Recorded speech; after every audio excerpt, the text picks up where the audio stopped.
Excellente journée à toutes et à tous. Bienvenue. On démarre en bref. Bientôt la rentrée scolaire et les inscriptions au préscolaire et au CP1 démarrent aujourd'hui lundi 5 septembre pour prendre fin le vendredi 9 septembre prochain. Les inscriptions au préscolaire et au CP1 dans une école publique sont gratuites et se font sur présentation ou non de jugements supplétifs ou d'extraits, actes d'extraits de naissance. Toujours en bref, cette fois soutenu par des images, les élections partielles, législatives et sénatoriales se sont tenues le samedi 3 septembre 2022 dans certaines localités du pays. Ce dimanche 4 septembre, la commission électorale indépendante CEI a procédé à la proclamation des résultats provisoires. Nous reviendrons sur les détails de cette information dans nos prochaines éditions, mais sachez que le RHDP, le parti au pouvoir, est en tête. Le bleu de la mer attire de nombreuses personnes, surtout en cette période de vacances. Dans cette dynamique, des risques de noyade ou tout autre accident se multiplient. Heureusement que les sauveteurs du centre de secours d'urgence sont vigilants. Nous les avons suivis. Serge Coléa. Aujourd'hui, c'est samedi. On reçoit beaucoup de visiteurs. On reste très professionnel, dynamique et disponible pour la population. Centre de secours d'urgence de Grand Bassam. Les pompiers civils s'apprêtent à passer un week-end de travail en état d'alerte. C'est les vacances scolaires, période d'affluence sur les plages, période où la surveillance est de rigueur, surtout les samedis et dimanches. Passage en revue des équipements, conseils d'usage, plan d'action sur le terrain. Si le message est bien perçu, nous n'allons pas enregistrer de cas de noyade. Donc, mettez vraiment l'accent sur la sensibilisation. Le protocole est respecté. Direction les plages de la ville historique. Vigilance accrue. Ayez les visiteurs en vue, ne les perdez pas de vue.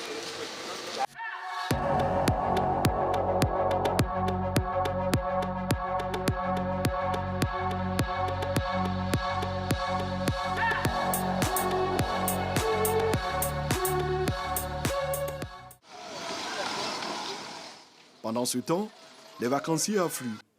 Le contrôle de routine pour voir si tout est conforme est effectué en amont par la police municipale. La police des affaires maritimes, postée à 100 mètres de là, mène une fouille plus méticuleuse. On fouille des sacs, des sachets, tout ce qui est alcool, on les retire, les armes blanches, mais là, souvent aussi on prend la drogue avec certaines personnes.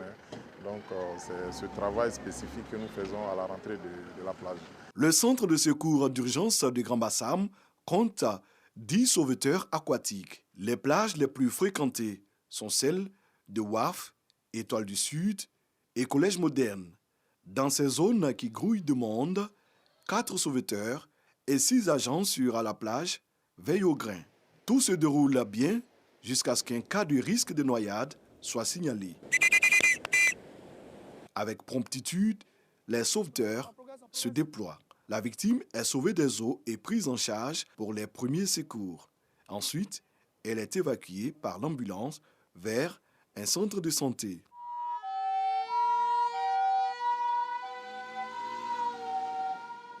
Malheureusement, ces genre de cas sont récurrents, surtout au niveau de la jeunesse. Parce que généralement, nos petits frères ne respectent pas exactement les consignes qu'on leur donne. Souvent, ils sont sous l'effet de l'alcool. On ose croire que cette victime est avec nous, sera toujours avec nous, parce que son pronostic vital n'était pas engagé. Les pompiers observent une surveillance accrue. Monsieur, n'allez pas loin. Venez comme ça. Ça va n'allez quitter là. Les baigneurs sont souvent rappelés à l'ordre sur les mesures de sécurité à respecter scrupuleusement. Il y a des parties de la mer dans lesquelles on ne nage pas. Dans ces parties, l'eau a tendance à vous emmener à l'intérieur. Vous pouvez voir quelqu'un qui est en difficulté, qui est dans un second état, qui a bu. Automatiquement, alerter les secouristes, les nageurs qui sont là, pour qu'on soit prompt. Les gestes les plus simples, c'est de ne pas s'aventurer au-delà de certaines limites.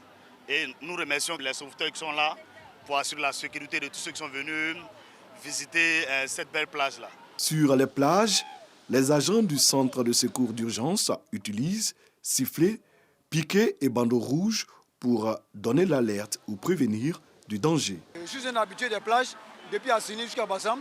Quand j'arrive, je cherche à observer s'il y a un drapeau rouge. qui ont dit que non, la marée est haute. Et quand la marée est haute, je suis sur l'hangar avec les enfants. Le coup de sifflet retentit, ce qui signifie qu'une urgence est signalée. Il s'agit d'une jeune fille apparemment victime d'un malaise. Très agitée, elle est rapidement secourue. La jeune fille est hors de danger, mais a besoin de retrouver ses esprits. Dans le mois d'août, la marée est haute, ce qui multiplie le risque de noyade. Nous sommes là pour secourir des personnes, pour assister des personnes. Donc on évite vraiment de rester dans les zones où il n'y a pas d'affluence. Nous nous concentrons dans les zones où il y a vraiment de l'affluence. De janvier à août 2022, 70 interventions ont été enregistrées sur les plages de Grand Bassam. 4 décès sont à déplorer. Une dizaine de cas de noyade évités et des incidents sans gravité. Pour être plus efficace sur les nombreuses plages de Grand Bassam, Modeste, Mondoukou et autres, le renforcement du personnel s'impose avec notamment des plongeurs. Il faut également accroître les capacités opérationnelles du centre de secours d'urgence. Le centre de secours d'urgence de Grand Bassam a été créé en 2015. Il compte 52 agents. Tous sont motivés et se donnent à fond pour sauver des vies. C'est une histoire qui se déroule dans les années 45-50, qui est consignée dans un ouvrage. Le livre retrace la marche historique des femmes de Grand Bassam. Il a été présenté jeudi dernier dans les locaux de Côte d'Ivoire Tourisme par son auteur, Akweson Nandoire. On fait le point avec Patricia Omouetia. Selon l'auteur, elles étaient environ 4000 femmes de toutes les nationalités. Elles ont affronté à main nue les forces réactionnaires armées de fusils pour libérer leur époux.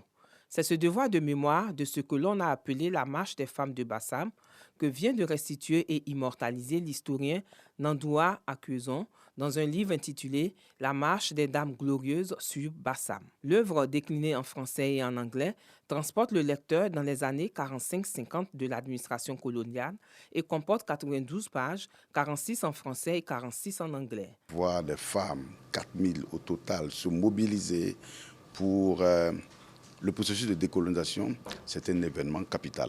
C'est une marche historique et glorieuse et il n'était pas normal qu'on laisse les choses pourries de si belle manière. Il faut revenir, il faut restaurer le mémoire, il faut restaurer l'histoire pour que les jeunes générations puissent s'en imprégner.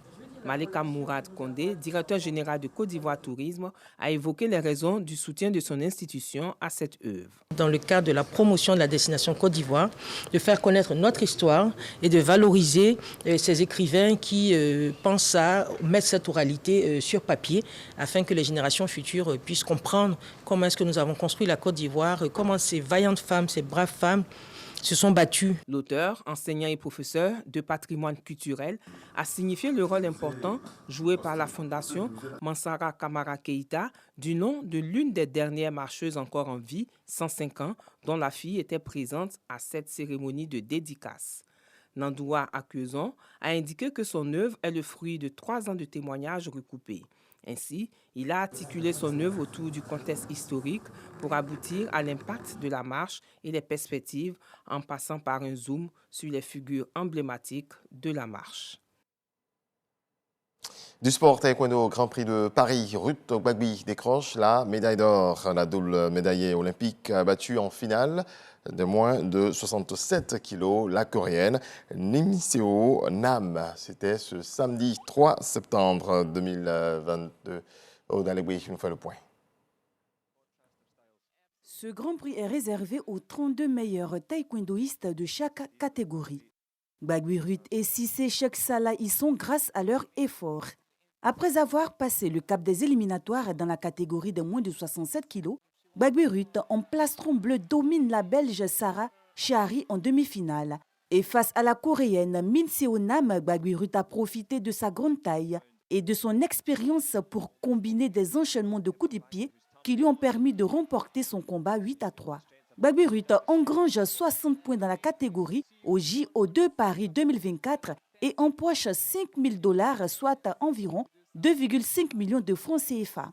Cette compétition est une préparation avant les Jeux Olympiques de Paris 2024. Elle décerne des points pour le classement mondial qui permettra à la World Taekwondo d'attribuer des quotas en décembre 2023 pour les prochains Jeux Olympiques.